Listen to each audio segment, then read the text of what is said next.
Assalomu alaykum aziz qarindoshlar. Har vaqtingiz xayrli bo'lsin. Biz bugun Photoshop 2022 ning yana bir kesib quroldan tanishib chiqamiz.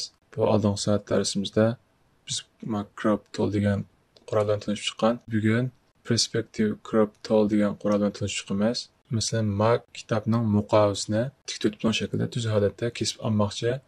Buni biz oldingi soat darsimizda so'zlagan. Masalan, nuqta orqali kesish qurolimiz orqali holatda kesib olsak bo'ladi. Buni mushta kesish nimasi bor. Lekin buni kesib olgandan keyin, masalan, men bir nusxa ko'chirib oldim buni. Kesib olay bo'ldi. Buni mana holatda tiklasam bu yon to'kab qoldi. Buni tuzayman desam shakl o'zgarib mana bunday. Buni bu qurol orqali kesib normal holatga egaga bo'lamdi desa bo'ldi Photoshopda. Mana holat tuzlab qolsak, lekin bu avarchilik. Biz ishning sur'atini tezlatish uchun biz shu qilmoqchi bo'lgan ishga munosabatlik qurolni ishlatsak, qilishimiz taxmin sifatlik ham tez bo'ladi. Shunga biz bugun shu qurolni ishlatib misol ishlab boqaylik. Masalan, hozir men keskinimni o'chirib tanlashni amal qoldiryaptim.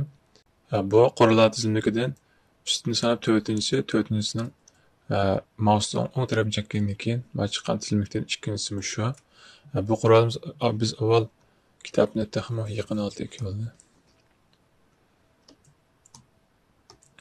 Masalan, bir nuqta chekdik, undan keyin bu tarafga tortib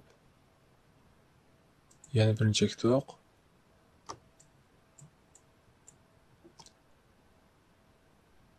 Yana birini chekdik. Undan keyin yana birini chekib oldik. Endi normaliga qaytarib, tanlab bo'lgandan keyin to'g'ri belgisini besib olsak, mana kitob tuz holatda kesildi. Biz yana bir misol ishlab boqaylik. Bu kitobni muqovini kesib boqaylik. Biz Ctrl O ni bosib taxmin yaqinlashtirib birini tanladik.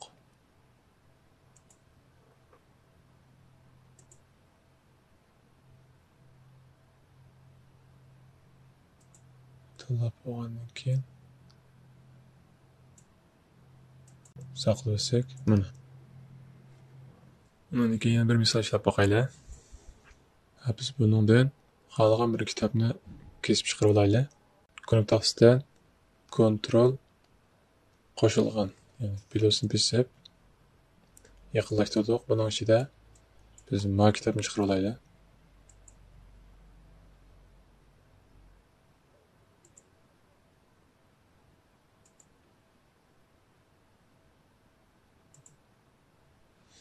Tanlab bo'lgandan keyin qo'shni bosdik.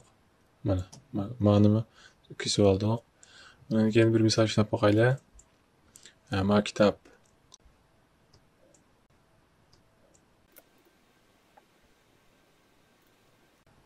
tanladik.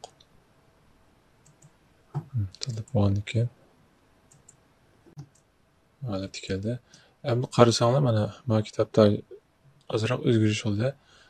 Sal yon tarafga so'zilib ketgan ahvolda. Agar unda ahvol qolsa, qo'limni ichib o'tib, kontaktdan shiftni besib turib, ozroq yonga. Undan keyin qurol orqali kesib olamiz. Ortiq yana. Mana holatda. Undan keyin bir misol ishlab boqaylik. Masalan, kitob. Bu yanto şekilde bunu qurolimizni tanlab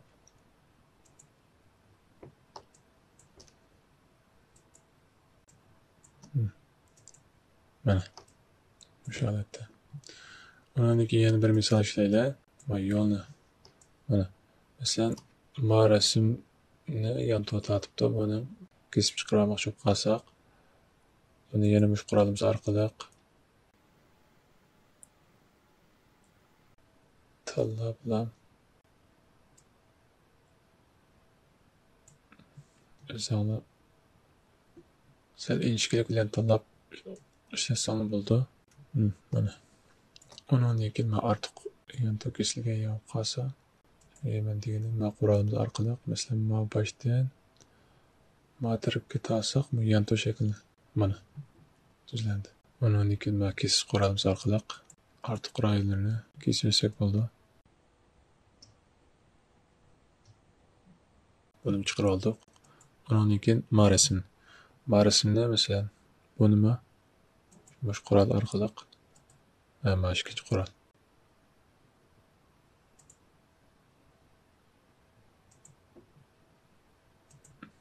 Chiqarib oldik. Ondan keyin ma crop tool orqali bu yerdan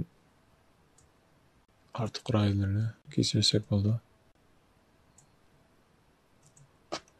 Albatta. Ondan keyin masalan biz ma ramkani chiqarib oldi. Buni ma shu ikkinchi qurolimiz orqali masalan ma ramkani ichidagi ma rasmni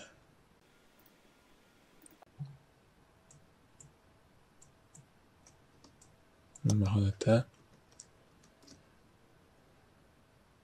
Bugungi darsimiz bu yerda oxirlashdi. Yana bir hafta ko'rishsak, salomat bo'linglar. Allohga emanet.